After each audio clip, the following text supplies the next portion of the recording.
Alright, welcome back. So this will be the final part in the series. I did just get brand new carb for it, auto choke. I did basically just reattach it with the two bolts in the back here, and then I did attach the little choke open lever or flap. As it heats up the exhaust, it'll basically just open the lever. So we'll see how it runs. Hopefully it seems like it's flowing all right, but I don't know. We'll have to see as it runs how much air it should be pushing it open. So yeah, so I'm just reattaching everything. I just wanted to just show the process. I already got a little bit. I just got to get the cover back on and get an air filter. But I also was able to figure out how the actual belt guard that I had went on. So you have one bolt that holds the top, the engine on that side, and then you have one that holds the bottom right there. And I finally got the belt from eBay. It's a 1171018, and then I just reattached the belt cover back on with the two bolts there.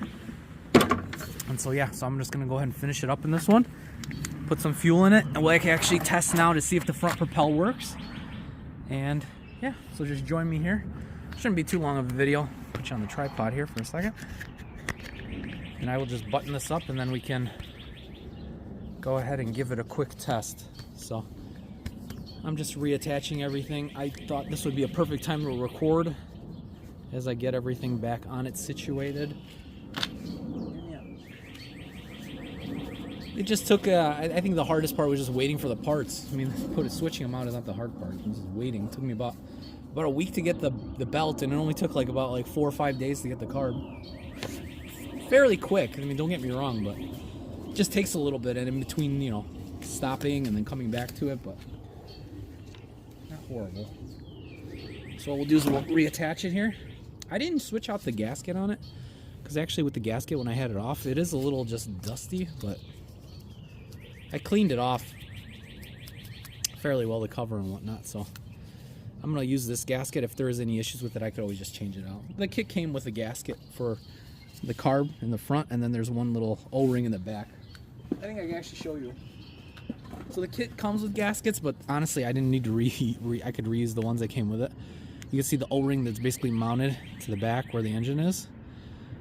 I'm sorry, where the carb mounts to the engine side, and then that's just the gasket for the cover. So if I need it, I'll use it. If not, I could always just use it for something else. Briggs ones are, you know, common, very common gaskets. So I'll attach it by the hose down here, and then we just got to reattach the bolts or the hardware. And these are going to be smaller.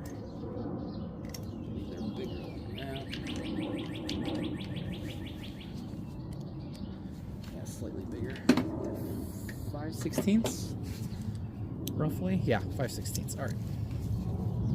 So what I'll do first, I'll get them started. Usually I use my impact, but I didn't want to get my impact out today.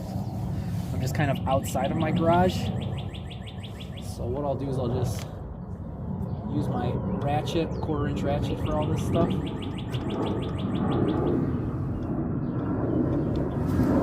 I just want to get the bolts started. I hope I don't have to use the ratchet. I know there's like some kind of little bit of a locker on these, so I'm hoping I could just tighten it with my 1/4-inch, or it won't have any issues. Like I said, I'll have to see. Just holding it in place. Like I said, I'm going to start it by hand first, and then I can just tighten it with the ratchet. All in all, honestly, this wasn't a very expensive repair. I really hope the transmission works. I haven't tried it out even yet. All in all, it's probably, the belt was probably the most expensive out of all this. And the belt, honestly, probably ran me about $15-16 with shipping and tax. And then the carb, being on eBay, it's one of the good things about the Quantums is the carbs are very inexpensive. The carb literally ran me like $7.90. So it was very, very cheap. I mean, I couldn't find a cheaper, brand newer carb. I know it's a copy, but I could not find a cheaper carb anywhere else other than eBay. You probably can find them on Amazon. Got no problems with stuff, so tighten it up.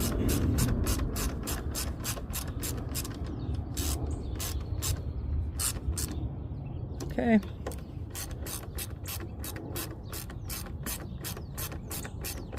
And then the only last thing I got to do is I just got to get a, other than tightening up the top 2 bolts, is I'm going to get a air filter. I have a couple of these lying around because I usually buy them bulk from time to time. Until I run out, I'll get like another like 3 or 4. I probably used a couple of them, so I just have to. All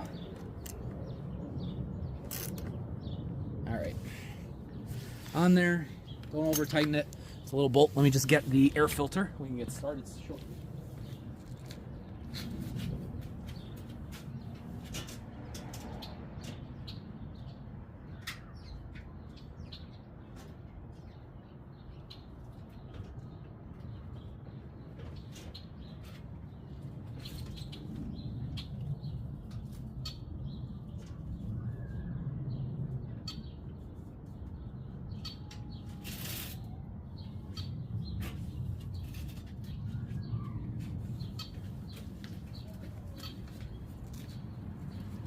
Okay, so I got the air filter. I just kind of pulled one out of my drawer.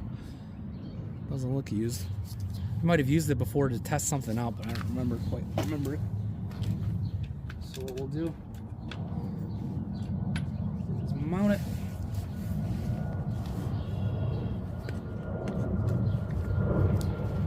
Not very hard. I could even just put the cover back on first, maybe.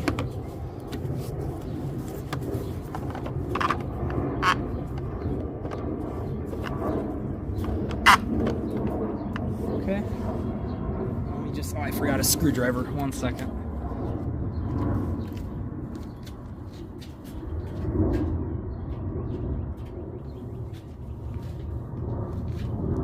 Thought I had everything ready, but I just forgot a couple of little hand tools I was using before. But I know where they're at, for the most part. Just tighten this down on both sides.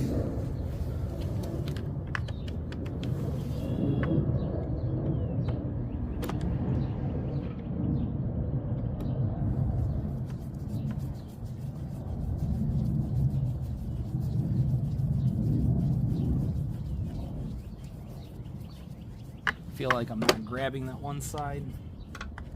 Was I not? I was not. All right, now it's grabbing. All right, good. And now, get the air filter on with the cover. I think, if I'm not mistaken, that's same size as the carb bolts, or I'm sorry, the plate bolts, 5/16. You can use that, or you can use always a flathead too for the center, so works either way.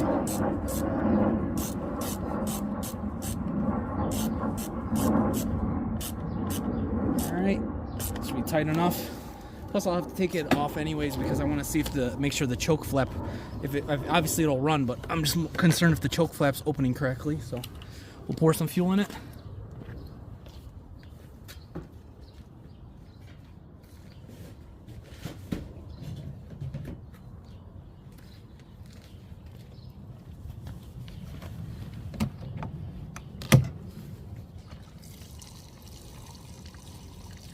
It is 190 cc's, so I do want to fill up a little bit of the bottom. I know might need a little bit more because this is a bigger engine, so alright, that should be good. Hopefully that'll be enough for testing it for a few minutes.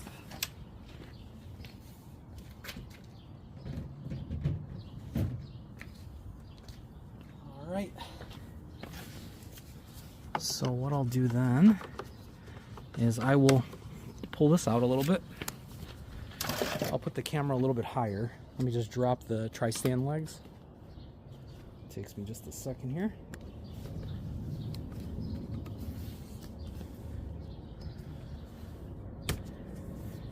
Alright, this one's good. That one's good. Okay. I'll make sure it's level. I'll pull it up a little bit. So I'll grab it here, angle it down maybe a little bit. All right, So yeah, so this is the auto choke, so no priming, nothing. The fuel should have already got to the car by now. And I'm gonna say it's probably gonna take 2 to 3 pulls. I'm gonna guess 3. Let me just make sure the spark plug's attached to it. Always make sure, double check. I know last time one time left it off and it was that issue. So, all right, so put it right here and let's try it out. Maybe 1 pull, maybe, and see what happens.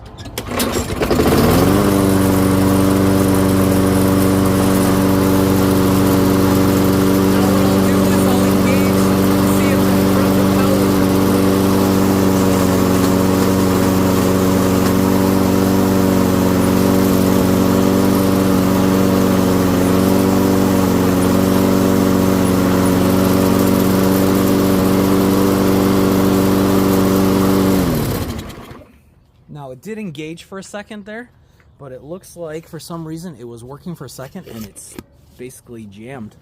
So I want to lift this up just for a second to see if there's anything wrong with the belt. The belt should have fell off, but I smell a little bit of either it's new parts or the belt being an issue. So let me just flip it up.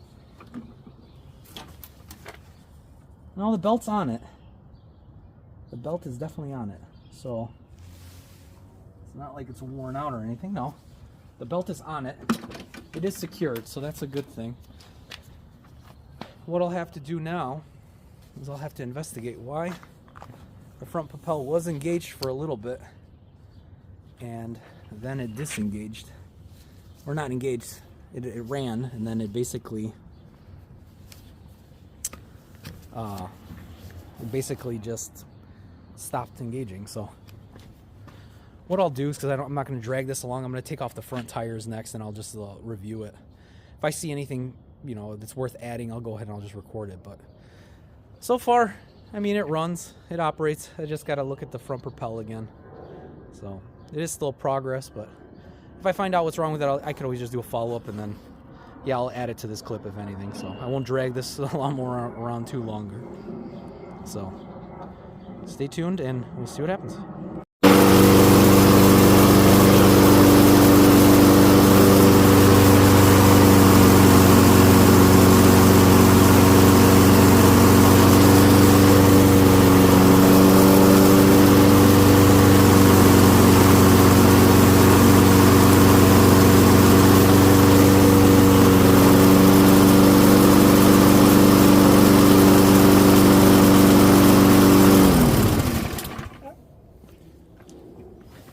So while I had it off, I took off both front wheels just to see what was going on, why the front propel all of a sudden was working and then it stopped.